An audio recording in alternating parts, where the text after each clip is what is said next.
Happy Saturday, everyone. I am the dramatic historian, and today we have Dr. Ed Lengel to discuss George Washington's generalship. He was on Ken Burns' recent documentary about the American Revolution and is a co-recipient of the National Humanities Medal. He has published 14 books and was the chief historian of the White House Historical Association. Thanks so much for coming on, Ed.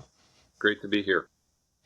All right, so I do have to admit right off the bat, for a long time, I mistakenly believed that Frederick the Great sent George Washington a sword with inscription on it that had read from the oldest general in Europe to the greatest general on earth.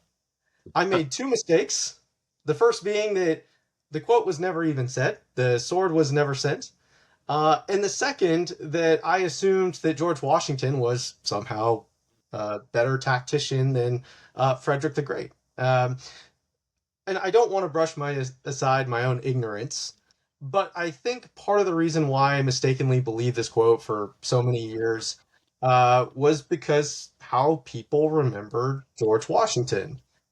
And so that comes to the question to you, which is, how has Washington's memory of his generalship changed throughout the 250 years of our country? Yeah, great question. And it's funny, I've heard a lot of legends and stories about Washington, but I had not heard that one before. I had heard comparisons of Washington to Frederick the Great. And I can make some parallel to what you're just describing because I'm actually not by training an American historian. I was by training a British and Irish and European historian. Always loved military history, but I got my doctorate in British history, and so I studied British and modern European history. And I knew a lot about Frederick the Great. I had read there is a fantastic older biography by Christopher Duffy, I think it is, which I enjoyed very much. And so, I want to work as initially in graduate school and then coming out of graduate school at the Papers of George Washington Project because I needed the money, and kind of had to transition myself, like a lot of historians do, to becoming a Washington and early American historian and Revolutionary War military historian. All that by way to say, when I did that, and then I wrote my book, General George Washington, A Military Life, just over 20 years ago, I was really coming at it too, I think, from a perspective similar to yours, in that, no, I had heard things about Washington's generalship. I had heard that he was a brilliant tactician. I had heard all the legends and stories, but I never received the training to kind of look at it more from a historian's point of view. So examining him in the course of editing his papers and writing the book, I learned kind of a more balanced assessment of him as a general, and kind of came to the conclusion that on the battlefield during the Revolutionary War, he was at times no more than mediocre. He had great moments, and I think the finest moment tactically is the Trenton-Princeton campaign from about December 26, 76 up to January 3rd, 77. But then you look at him at other moments like Battle of Brandywine, Germantown. I mean, he was really outclassed by his British opponents. But then you look deeper and you find, nevertheless, he was a superb military commander despite those tactical deficiencies. Well, and one of the really impressive aspects of your book is you're able to almost redefine what a great general actually is. And going back just a little bit here, so you talked a lot about how you trained as a historian on in British history, not necessarily Americana. And so then, what was it specifically that made you decide to go and write this book about Washington's generalship? Yeah, an interesting question. And therein lies a story. Therein lies a tale, as There's they always a say. story. Yeah, that's right. uh, So, working at the Washington papers as an editor, I had really not written very much. I'd done two things. I'd got my dissertation, which was on the Irish potato famine, published by a very minor academic press. And then I'm a World War One fanatic, so I had a bibliography of World War One memoirs, which I collect, published again by a minor press. I was sitting at the Washington papers, and somebody called the project from Alfred A. Knopf, no, the publisher, and they said, "We have a book right now that's under contract, and the author's written it, and it's terrible. And we would like somebody to go over this book and help edit it, to get the facts straight." And the book was about George Washington and George Washington in the winters of the Revolutionary War. And so one of my colleagues got the call and said, "I don't have time for this. So let's give it to Ed. He'll do anything for a little bit of money." And it was a little bit. And I started editing it, and I realized this really is bad. And this has a contract with a major, trade publisher, and it's awful. And so long story short, I called the editor and said, "Well, how about if I write a book on George Washington?" And I thought she would laugh me off the phone. But she said, "Yeah, that's a great idea." And I'd never done anything. And um, she actually got me a literary agent who got me a publisher, which was Random House. And after a protracted period of learning, I was able to craft the book. I mean, my idea was just to write about him as a soldier, because looking from the outsider's perspective, I saw there'd been a lot about Washington, from different points of view, but not really that much about him as a military man. And my mentor at the Washington papers, a great historian, now passed away quite some time ago, Bill Abbott, who ran the project. I went to him and I said, "Bill, I don't, I really don't think I should be the guy writing this book because I'm not an expert on American history." He said, "No, you're exactly the right person to write this book because you don't have preconceived notions of, what you're supposed to find."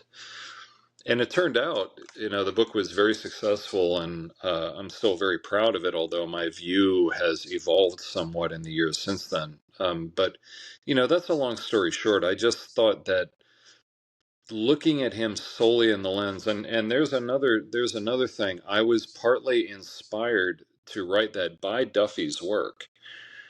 And Duffy was a fine military historian who, I think his book was called Frederick the Great, A Military Life. I think it was. It was just, let's look at a great person in the realm of a soldier. And that's what I tried to do. Well, it's funny that you actually mentioned that book because I didn't even consider it when I was reading your book. But if you take a look actually at the way that you both go about analyzing the commander, I mean, there's a lot of parallels there. Yeah. Obviously, I probably would still give Frederick the Great kind of the upper hand in that, but Yeah. I Yeah. think the important thing, though, is that he's the one that really, I think, pointed out was that there was a lot of luck that Frederick the Great equally had that was Yeah. really important to his own survival, basically. Um, so, yeah, that's a great comparison. So I guess a And plug for the Chris' book there, but British historians have a great tradition of writing biographies like that. And having read a lot of that, I was inspired by it. In my field in World War One, there's a World War One historian named John Terraine, Terraine, and he wrote a biography of Douglas Haig, who commanded British troops in World War One. It was called Douglas Haig, Educated Soldier. And that was another one that kind of like, let's get beyond the mythology and let's look at who he was as a soldier. There are a lot of great books like that. yeah. Well, and um, I really appreciate too. This is also very fitting, by the way, because I just saw Young Washington yesterday, so it's very fresh in my mind right now. Yeah, yeah, I was curious to see it, and I was actually initially impressed. Obviously, there's some stuff that I took issue with, but in the beginning and kind of this portrayal as a very flawed character, I was very happy to see. Which leads me into his time in command during the French and Indian War. So I wanted to ask, how much did the disasters at both Fort Necessity and the Braddock expedition actually shape Washington's later command philosophy? So, young Washington, I have posted some stuff about that. I did a video with the director and a couple of other historians about that. I did not review the film or advise on it in any way. I want to be clear about that before it was finished. They asked me after they finished it what I thought of it, but by then it was already done. So I critiqued the history um, pretty fiercely, actually, with them on a number of points because I thought they could have stuck with the true history in a number of cases and there would have been more drama. I thought the film could have been more exciting than it was. All of that being said, I think that it captures his character, his youthful character, pretty well. Even if the facts are skewed and inaccurate in a number of cases, I think it captures his mentality and who he was, what he was trying to do. And I was particularly happy that it had a more nuanced view of his military ambition, his personal ambition. Because one of the legends about Washington is that he was insanely ambitious, uh, which really runs at cross purposes of what we think we know about his character. We'll say he was a great man, and yet he was obsessively ambitious. And I think the movie shows no, it's more balanced. The movie, presents him in this period and it mashes it up, but it tries to get Fort Necessity, tries to get the Battle of Monongahela. I think more and more as that time goes on, I think the Monongahela especially was formative. And I'll give you a little example of that. I've been blogging on my website about what Washington was doing 250 years ago, and um, I'm writing about Washington at New York in 1776, right as the British are about to launch their summer assault, culminating in the Battle of Long Island. So keep this in mind. Washington was not a nostalgic person. He did not reminisce. You go through all of his papers as I have. He was not, oh, remember the good old days or remember the bad old days. He just didn't do that. But there's one exception, the Monongahela. And he wrote in July of 76 to one of his French and Indian War comrades, Adam Stephen. And he said, I did not fail to mark the anniversaries of July 3rd and July 9th. This right when July 9th was when he was having the Declaration of Independence read to his troops. And he's thinking about the Monongahela on that day, and marking the anniversary. And this is 21 years. So it's not like one of those nice, even anniversaries. It's like he does every single year. He remembers those anniversaries. Monongahela was profoundly impactful on his view of British troops, American troops, military tactics, and the cost of warfare. It impacted him on the cost of warfare. And he wrote later on, David Humphreys in 1786 wrote a preliminary biography of Washington, and Washington put some comments in the margins. And when Humphreys got to the Monongahela, Washington wrote that he would never forget that night of the withdrawal from the battlefield and the cries of the wounded. So it seared itself on his mind. I think that I think that begs a different question, and this is something I thought about because I I don't mean to keep bringing up the movie, but there's this pivotal moment which obviously I don't really think took place, but it was this recognition of his mistakes and that he did dwell on the past. And so the question comes up, did Washington consciously learn from his early failures, Or do historians sometimes overstate those lessons that he actually drew? Yeah, we have to infer a lot because one of the things about him is he doesn't admit mistakes on paper, and that's true throughout his career. Very, very rarely does he say, I did the wrong thing. And he knew his papers are going to be a public account. Um, so I think he was very guarded. He was always watching the paper trail. But I think you can infer from his behavior that he did try to learn from his mistakes. Uh, and you can't point to a smoking gun so much as you can see after an event or things that he's gone through and the way he writes, um, and the things that he tries to focus upon. And in particular, like in the French and Indian War, I'll give you one example. That period in the Monongahela, one thing the movie does not show is that he was very temperamental. He could be petulant. He could be kind of like a spoiled teenager sometimes, backbiting, complaining. He was a big time complainer. And he does a lot of this stuff in the 1750s and after the Monongahela too. But if you look at him later on, in the Revolutionary War in particular, he works to bring that under control. You can see that he's how do I put it? He's like driven and incited to complain, but he almost physically, by physical act of will, tones it down and tries to maintain a much more kind of focused approach. And I think you see that with his tactics, his management of troops. I think his recognizing the fundamentals of what keeps troops in the field, things like that. I do think he learned. I think he had a very clear self vision and I think he was highly self critical. He just didn't admit it.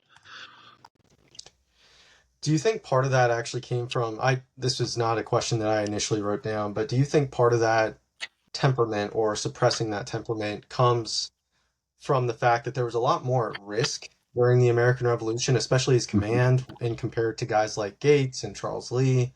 I mean, how does he compare with those two gentlemen? Yeah, that's a fair point. That there was a lot more at stake in the Revolutionary War, and he knew that. Um, he knew that profoundly. I think that's one of the things that sets him apart from the non-military founders. On the one hand, Jefferson, John Adams, James Madison, Patrick Henry, the rest of them were not military people. They were civilians through and through, and they tended to be naive about war. And Washington understood a lot more than they did, and he understood kind of what was at stake and how dangerous the situation was. He was more serious about it. They tended to be flippant. They would say, "Oh, we're all together. We believe in our cause, and we're passionate, and we stick to our flag. We're going to win this thing." And he just said, "No, it's not that easy." Now, compared to Lee and Gates, both of them, I think, are much more careerists than Washington is, and they're self-centered, and they tend to be conspiratorial, and they're both kind of always looking for ways to advance themselves. And I don't think in their case they were the other extreme. The cause didn't mean nearly as much to them. That's a slander. I'm sure Gates in particular. If Gates was here, he would be outraged by that. But if you look at their behavior, you can see when push came to shove, they thought about themselves and not the cause. Well, all you have to do is just mention Camden, and it Yeah. just goes all out the window. But no, I think that's really kind of the one of the major strengths that Washington probably possessed as a general. And I know that it's almost hard to see those strengths and especially some of his actual battles. And I think two of those battles where I'm just always, even myself, I'm just very critical of is places like Brandywine and Germantown. So my Yeah. question is, do you think he focused too much on the decisive battle?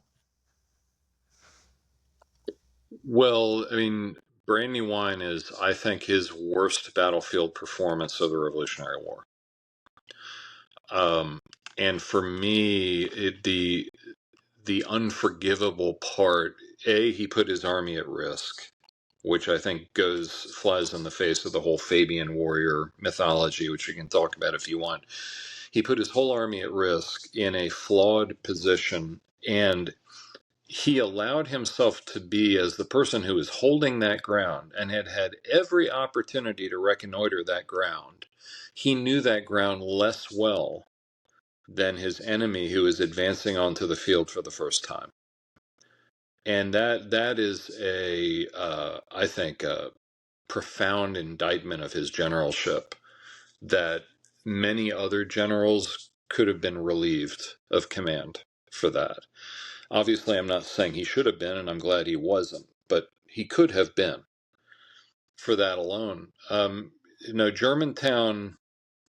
Germantown, his big two errors there is that his plan of attack was too complex, and that was an issue he often had. I think sometimes he charted battles in his mind or from, in a book or on a map, and he didn't take account of the practicalities of the situation. That, and taking advice that was bad advice from General Henry Knox about what to do about Chew House. You can't leave a defended castle in your rear, uh, and halting the advance to assault Chew House was a major mistake. I don't think that was as bad as Brandywine, but still, those are moments that force us, I think, to say, yeah, but.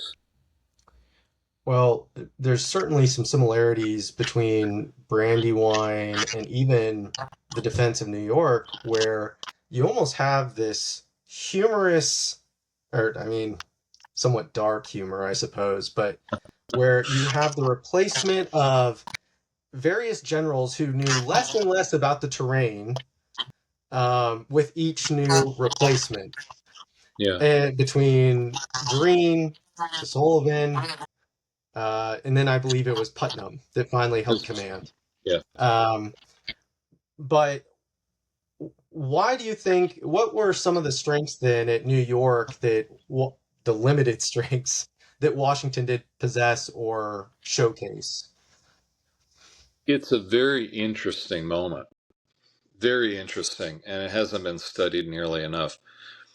I think, first of all, he didn't believe it was possible to defend New York City. And he was right. He was right. And in fact, Charles Lee had been there to reconnoiter it beforehand. And Lee had told him, and Lee knew his stuff, that this was not a defensible position if the enemy controlled the sea. There's just too many points you have to defend, and there's a chance you could lose your whole army. So if you keep that in mind, take that as a given. He really didn't think it was defensible, but he had to defend it because he couldn't just pull out. Um, the other thing that's very interesting, as the British arrive and they occupy Staten Island, and then suddenly in mid-August they cross over. I can't remember the exact date. I think August 12th. They cross over to Long Island, and begin moving up. Now Greene has been in command there for quite some time, and Washington recognizes Greene's talents. Greene gets sick, very sick. And it's nothing. It's not Washington's fault. There's nothing he can do about that. And Greene has to relinquish command a few days before the British move. So Washington initially leaves command in the hands of John Sullivan. And Sullivan is a middling commander. Sullivan does some good things. He makes some mistakes during the war. Washington defends him because Sullivan's a loyalist. I mean, to Washington. He's a Washington loyalist. But then the interesting thing is, Washington really didn't like Israel Putnam. He really didn't like him. He really didn't trust him. And he feared Putnam was incompetent. When Washington gives Putnam command, which Putnam, gets by right of his seniority. He's senior to Sullivan. Washington writes this letter to Putnam. I was rereading it a couple weeks ago. It's so condescending. It's like, you need to learn how to command troops. You can't just let them wander off. You need to maintain discipline. You can't just let them fire their weapons randomly. It's like he's writing to a junior lieutenant.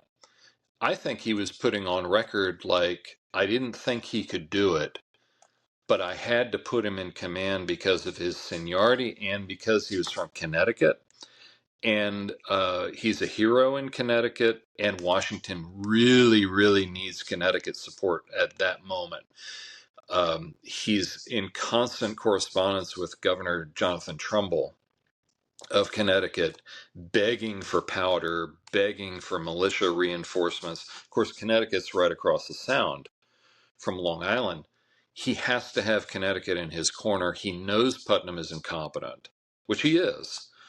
And he has to put him in command, but he puts, down almost in writing, like, I want you to know I never trusted this guy. But then when the British advance, and it gets up to the point of the actual Battle of Long Island, Washington can't restrain himself, and he goes over to Long Island. And in fact, Putnam has very little influence on the course of the battle. Putnam is sitting there at Brooklyn Heights, really not doing much. And it's Sullivan who's out in command, on the point of attack and defense. It's very interesting. Very interesting. I have to ask, do you think if Nathaniel Greene had not been sick, does Israel Putnam actually get command? And do you think there would have been a different outcome had Greene's not been sick? Yeah, it's a great question. I think the first one is a little bit trickier to tell, but I think Greene would have stayed in command simply because Greene had been there so long. I don't think Putnam could have thrown his weight around, which was substantial, by the way, because he was a big, pudgy guy. And by the way, there were accounts, somebody mentioned when Sullivan was put in command that Putnam was very upset. He was very grumpy. He was sitting in Manhattan and wishing that he was over there. So he wanted to be over there. I don't think he could have done that if Greene was, not sick. If Greene had been in command, I think there's every possibility. It would have still been a defeat, I think, but he probably would have saved much more of his army than Sullivan was able to do. In recent times, I'll just say, it seems that Nathaniel Greene's memory has dramatically improved, especially with the Ken Burns documentary. He certainly takes on a more key role. How do you compare the generalship between Nathaniel Greene and George Washington? Because it almost seems like in some cases, Greene performs better. Yeah. Yeah, Greene was a superior tactician to Washington. He had a much better battlefield sense of how to get the most out of troops, even troops who were unreliable. And he showed that in the South at places like Guilford Courthouse, that Greene didn't like the militia any more than Washington did, but Greene could use the militia in ways that got the most out of them, which Washington struggled to do. And Greene was much more of a, like, I'm going to be there in the thick of the fighting, and I'm going to move the troops around and, tell them what to do. I don't think Washington was very brave physically. Washington was not afraid to be at the front. He was at the front many times. But Washington was not a Napoleonic type leader. who could, send the cavalry this way, send the infantry that way, and here's how we'll take them and immediately see the topography. Greene had that. Greene also understood logistics very well, and that's something that's not as appreciated. Greene was a brilliant quartermaster general during the Valley Forge encampment. And Greene, in many ways, saved the army and never got the credit he deserved for that. And it was selfless service on Greene's part. So, as a battlefield commander, I think Greene was Washington's superior, but Greene, there were many things Washington had that Greene didn't. Um, Washington had the persona to be commander in chief. Washington had the ability to um, liaise between the political and the military, between the local and the national, and he had the ability to think strategically, which I think more and more, the more I study him, I think that was one of Washington's greatest abilities, was his strategic insight and his understanding of the use of military intelligence too, by the way. How did he utilize some of that military intelligence to help him in some of his battles throughout the American Revolution? This was one of the things after I wrote General George Washington, I was asked to contribute to a collection of essays on intelligence and warfare.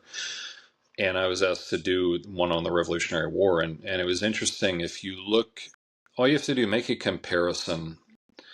Look at Washington's awareness in 1776 and compare it to 1781.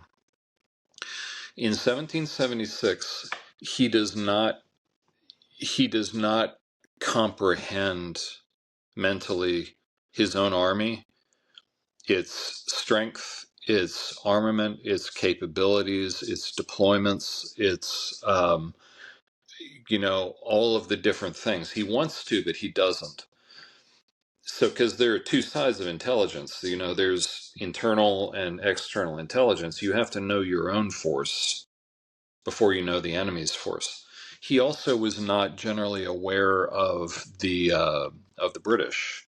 He had to speculate a lot. He had to rely on instinct, which sometimes worked, as at Trenton and Princeton, but sometimes it didn't. So he was getting intelligence from all kinds of places. Every general, every politician had their own spies.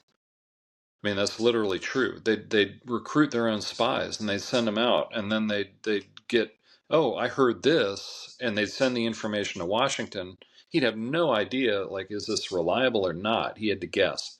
1781, I think, particularly right before Yorktown, he knows exactly. He knows down to a T where all of his troops are, who's in command, how many are there, how well supplied they are, how long will it take them to get from point A to point B? Do I trust the commander?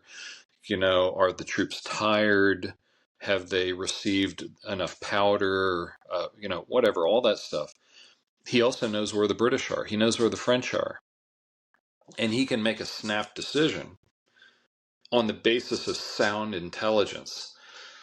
And, that's one reason he won at Yorktown. It's a major reason he won at Yorktown, because he could make that decision to move from New York to Yorktown and immediately say, here's how we're going to do it.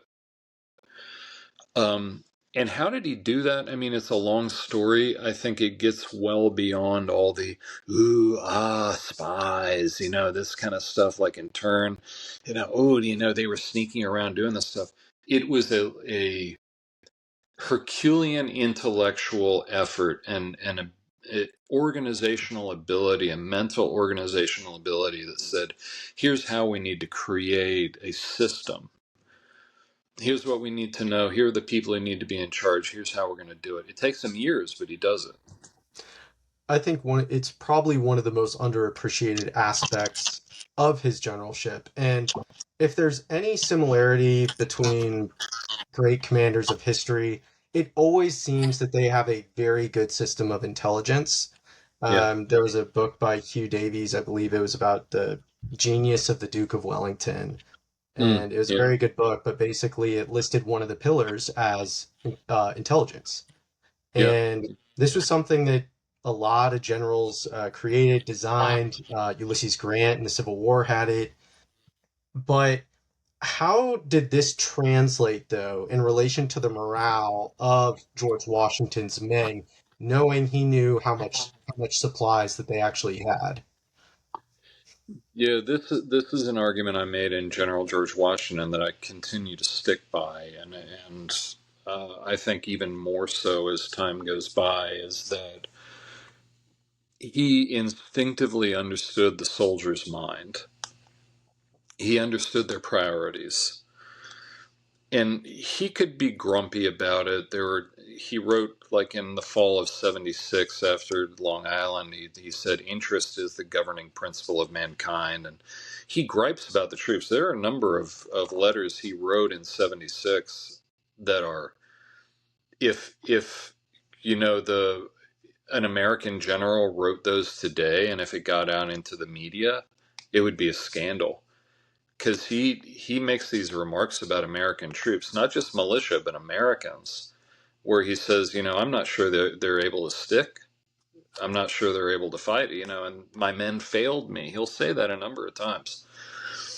So it's not like he's a genius, but what he has to do, he has to put down his own emotions, his own reactions and overreactions, and he has to focus on, what do I need to do to uh, bolster the morale of my troops and to keep them focused on the cause? Like, what matters to them? And that's where his instinct comes into play. It isn't like be a better tactician, it isn't wear a finer uniform or give a better speech. It's about work hard, work thanklessly, put your own desire for distinction behind you, and focus on their welfare. That means food, clothing, shelter, sanitation, medical care. Um, don't overwork them, but always give them something to do and to keep them occupied and keep their minds on the purpose for which they're fighting. All that stuff. I argued in General George Washington that he did that at Valley Forge, and that earned his troops love. And I still believe that. I think Valley Forge was the turning point where they figured out he really cares for our welfare. And they didn't really know that before. Well, he certainly was a micromanager, even in just everyday life, and it seems that this is what helped him, especially when it came to improving the morale of the soldiers, whether that be at Valley Forge or otherwise. Yeah, Now, yeah. is there is there one battlefield where historians consistently give Washington too much credit? That's a really interesting question. I would have to say certainly not Trenton and Princeton. I think all the credit he gets there, he deserves. And there are a number of defeats, there are a number of other things. I think he may get too much credit at Yorktown.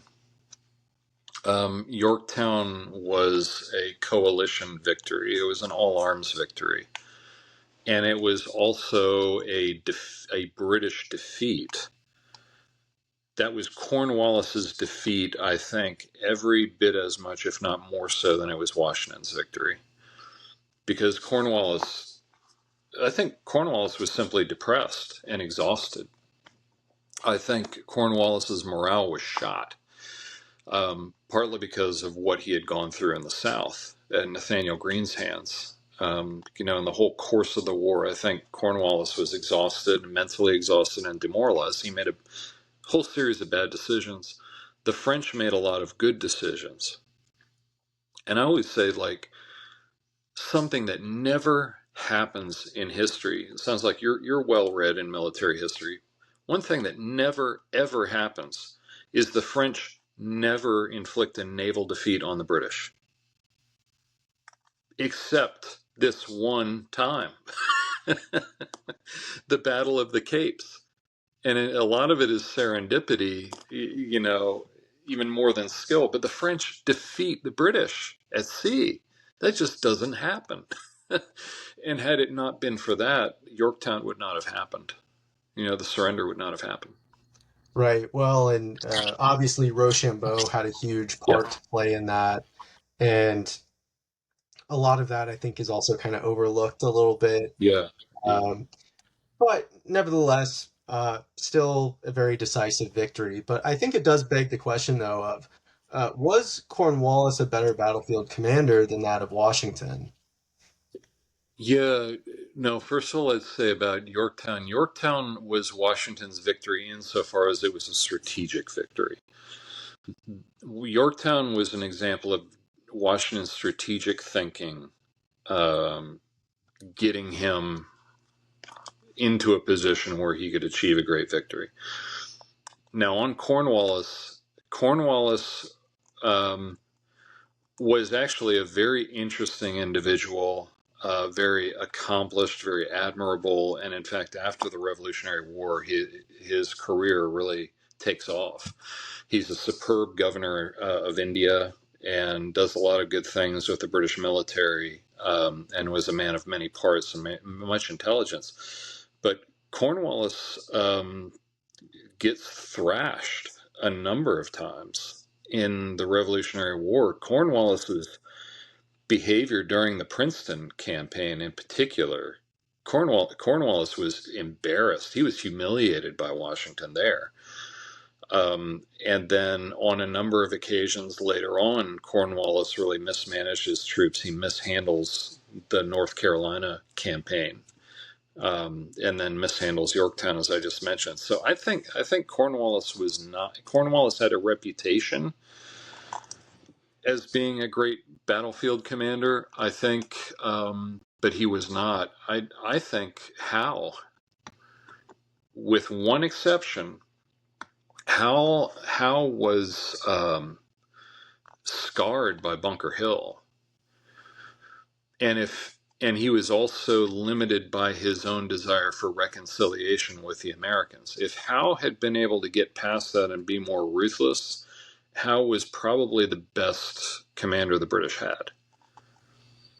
Great tactician, superb tactician, but then he always lets up when he could have gone in for the kill.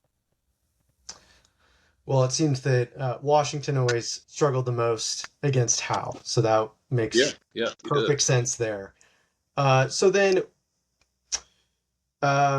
if you had to identify one decision that won the revolution, what would that be? On Washington's part, Yes. I think the decision, at risk of dwelling too much on Yorktown, his decision to leave New York and march for Virginia in August of 81 was the one decision. And that was a decision that required great character on his part. Washington could be OCD. He could be very obsessive about certain things. He was obsessive about New York, and he was obsessed with the idea of a great battle, a titanic battle, for New York that will end the war. And for years, everything he does is fixated on attacking New York. I think from 1778 all the way up through the summer of 81, that's all he's thinking about. But then when the French fleet arrives off Virginia Capes, and he has that one opportunity that he could have refused. He could have said, "No, we're sticking at New York. You bring that fleet up here," which most other commanders would have done. He makes a snap decision. "No, we're going to Virginia right now." That's a character decision. That's a strategic decision, and it's a character decision equally. And I think that really was his greatest decision of the war. At the very beginning of this interview, you had mentioned that some of your thinking about Washington's generalship has actually changed. And I'm curious as to what that might be, if you're willing to share, of course. Yeah, sure. Much of it came as a result. I wrote a book in 2015 called First Entrepreneur, how George Washington built his and the nation's prosperity, which was really a look at his relationship to business and economics. And I think writing that book gave me a better sense, first of all, that his first principle was that the war was being fought to open the path toward national prosperity. And that idea that we're fighting this war in order to become an economically free and prosperous people, I think had a huge effect on his strategic thinking in the Revolutionary War. One, to get the war over with as quickly as possible, because he thought time was not on our side. But two, to minimize the war's impact on the American people, because of if you let the war become a guerrilla war, and you let the war become a war of attrition and a war of devastation, then you will devastate your country. You'll devastate the economy. You'll devastate society, commerce, everything else, and you will cripple your ability to achieve your primary war aim, which is open the road toward prosperity. And I think that was critical to his thinking as well, because he was always why we fight. Keep the first principles in mind from June of 1775 all the way up to November of 1783. Why are we doing this? And that was to him, above all, the main reason. It informed just about everything he did. That plus kind of his management of the war. A lot of the decisions he made were economic. The decision to go to Valley Forge was an economic decision, because he feared that, and Nathaniel Greene agreed with him on that he feared that if he put the army too far away from Philadelphia, it would cause the currency to collapse. There are lots of things like this that as a general, he's thinking about the economy, the I, national economy. Nobody else could do that. there's definitely a scholarly article that is waiting to be written about comparing Washington's thinking about the economy with other revolutions that have taken place in the world, because it does seem, I mean, Yeah. I'm immediately off the top of my head, I'm actually thinking about Bolivar's revolution in South America, where it just devastated the country. And that scene, I had never considered that before. That's a really fascinating take on that. So, as we start to wrap up here, the final question I actually want to ask you is, if readers finish your book, remembering only one thing about George Washington as a military leader, what do you hope that is? I would like to reinforce an older idea that the late Don Higginbotham, who was a great historian, I knew him personally. He wrote some fine books on the Revolution. Don Higginbotham wasn't right about everything he said, and he and I had some friendly arguments, but he called Washington the linchpin of the Revolution. And I agree with that. And I think everything that I have studied and written about has tended to reinforce that, with the caveat that he was the linchpin despite his failings and despite his human, characteristics and his flaws, which he had. He nevertheless had the qualities needed that nobody else had. There was nobody else who could do what he did. And Don, I think it was James Thomas Flexner who called him the indispensable man. I think, that's a more flamboyant way of putting it. I think Don's concept was more precise in that, the linchpin is what holds it together.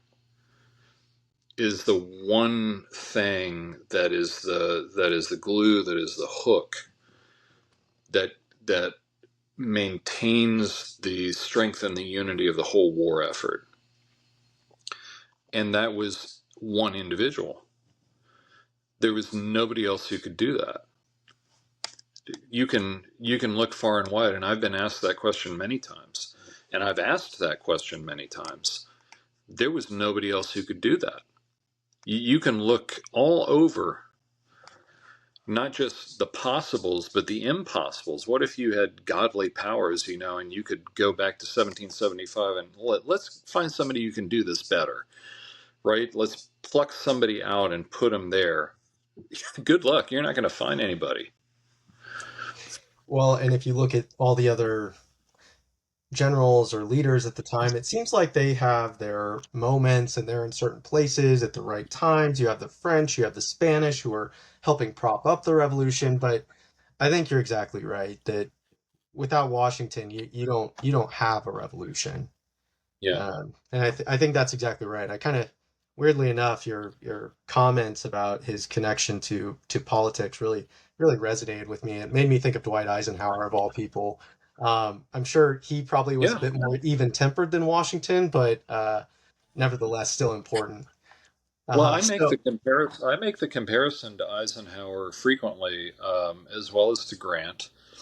But I often, I lead World War II tours and I study World War II. You think Ike had to be a great political general as well as managing battlefield issues, and Ike made some mistakes, you know, in his military management. But the personalities that guy had to deal with, I mean, you catalog all the personalities he had to cope with. It's no wonder he was smoking 4 packs a day. well, If Washington I might have to do the same thing. Patton alone just made him smoke 1 pack. So And then uh, Montgomery and De Gaulle and all the rest. it's surprising he just didn't always have a headache. And maybe he Yeah, did, I don't know. But yeah, no, look, I think that's all a great comparison. And thank you. I think we'll probably wrap it up here. So again, we are here with Ed Lengel, author of General George Washington, A Military Life. You can purchase it over on Amazon or at Penguin House or Penguin Random House Publishing. Ed, thanks again so much for coming on. It's been a pleasure. My pleasure. Thank you so much. Yeah. And also, if any of you listeners have a fix for history, make sure to go check out History Fix, where you can sign up for a trial today and listen to everything from the War of 1812 to the Cold War. Check it out now at historyfix.com. I am the dramatic historian, and have a wonderful Saturday, everyone.